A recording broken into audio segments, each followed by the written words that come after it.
In the early hours of this morning, the IDF commenced a ground operation with special forces based on intelligence against the premises where we understand Hamas senior terrorists and others and operatives have been holding up, taking refuge on the premises, taking advantage of the infrastructure that the hospital has in order to plan, conduct, and instruct operations from that premises. So we have embarked on an operation in the early hours of this morning, and I would say a surprise operation against those that are taking refuge in the hospital premises and conducting the attacks and against our forces.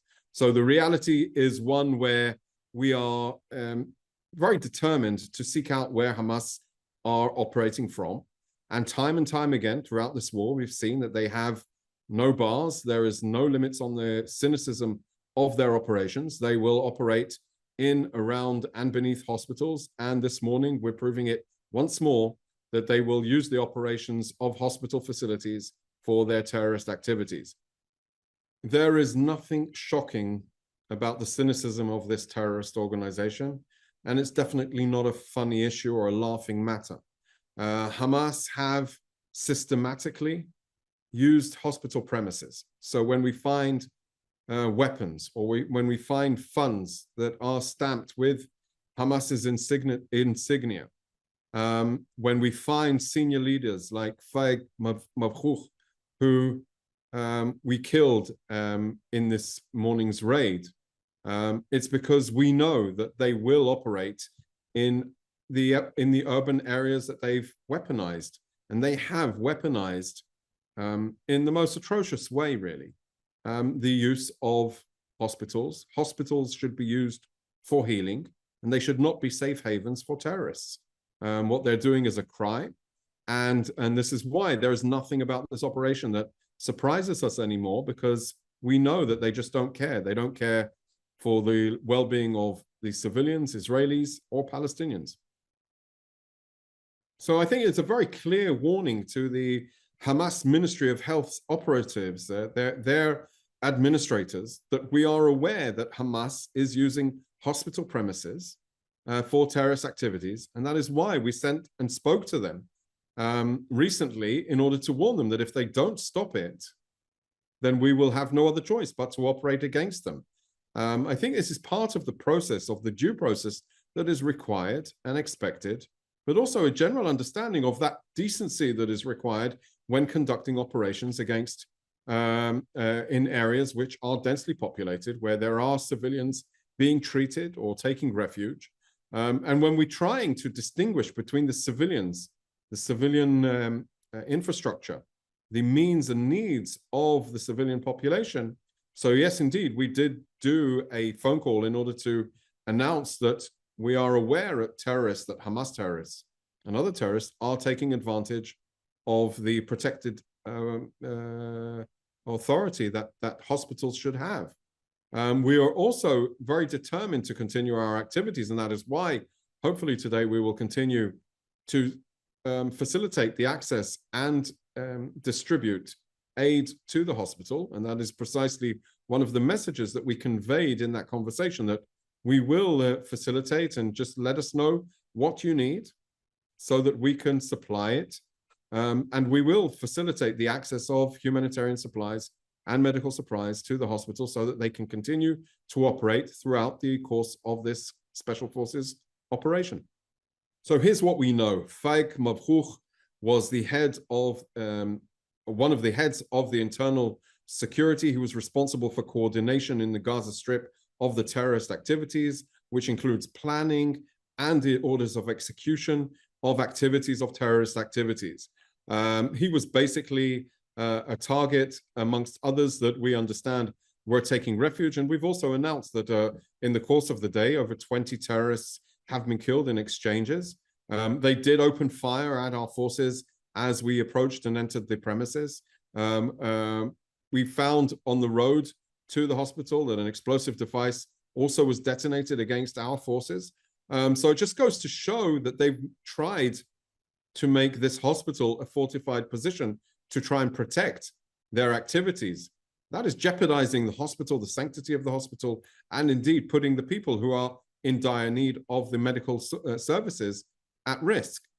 We are operating with precision. We're operating specifically against the terrorists, and we are determined to make sure that Hamas cannot and will not feel safe anywhere in the Gaza Strip, as long as they are trying and aspiring to lead the Gaza Strip. They need to know that they have no place on this earth, and we will continue to hunt them down. We will continue to pursue them, and we'll continue to arrest them wherever we can. They will be detained. They will be brought to justice.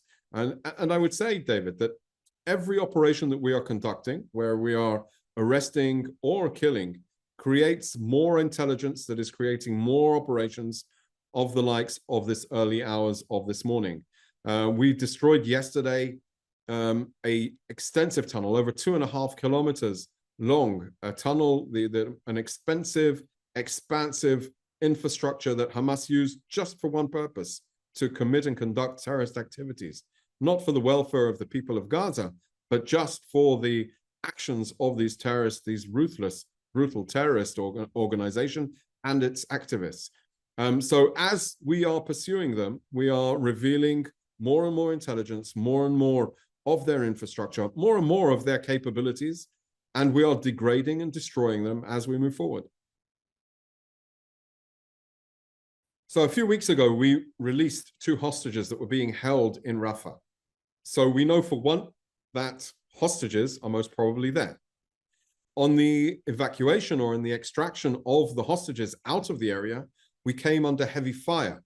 So the other issue that we know is that Hamas are still very strong in their force capability in the Rafah area. We know that there are 4 battalions in the Rafah area. We know that they are still operational. We know that they still have the capability to conduct organized assaults against us. And therefore, we know that we have no other choice but to pursue them, seek them out, and destroy those capabilities, as we have throughout most of the Gaza Strip, destroying and dismantling approximately 20 battalions in the course of this war. So as you rightly pointed out, the government, the Prime Minister, has given a green light in accordance, and he made an announcement of such that the government has approved a ground operation in Rafah. We will conduct it in accordance to the laws of armed conflict. We will evacuate the civilians to humanitarian islands outside of those areas so that we can conduct our operations. Like everything in this war, we've been operating precisely, with caution, with no rush, because we understand that a terrorist entity that has been planning for terrorist activities in the last 16 years cannot be defeated overnight. It's a long war, and we will take the time and effort in order to achieve our goals. So, there are 2 ways to bring hostages home, basically, through special operations like we conducted a few weeks ago against Hamas, as we brought 2 hostages home, or through negotiations. And as the negotiations are developing and as the ground operations are going on, we are conducting inquiries, probes, investigations, field investigations, as we're arresting and detaining terrorists, Hamas terrorists. We're getting more and more information that create the operational opportunity to understand maybe about the well-being of hostages. And in the last few days, we've announced the death of 2 soldiers that were abducted into Gaza on the 7th of October. And so as we move forward, this is the type of intelligence that is constantly coming in, constantly being brought to our attention. And therefore, there are operational plans that can be developed and designed in order to bring them home. I think that there is an important message that when we targeted Marwan Issa, the number 3 of Hamas 10 days ago now, we were very clear in our message that we are, with very high certainty, no hostages were killed in this strike. And I think we've called, and we have in the past called off operations, whether rescue operations or other operations, precisely because we understood that it could put hostages in jeopardy. So we are determined to bring the hostages home, every last one of them, either through negotiations or through operational force on the ground.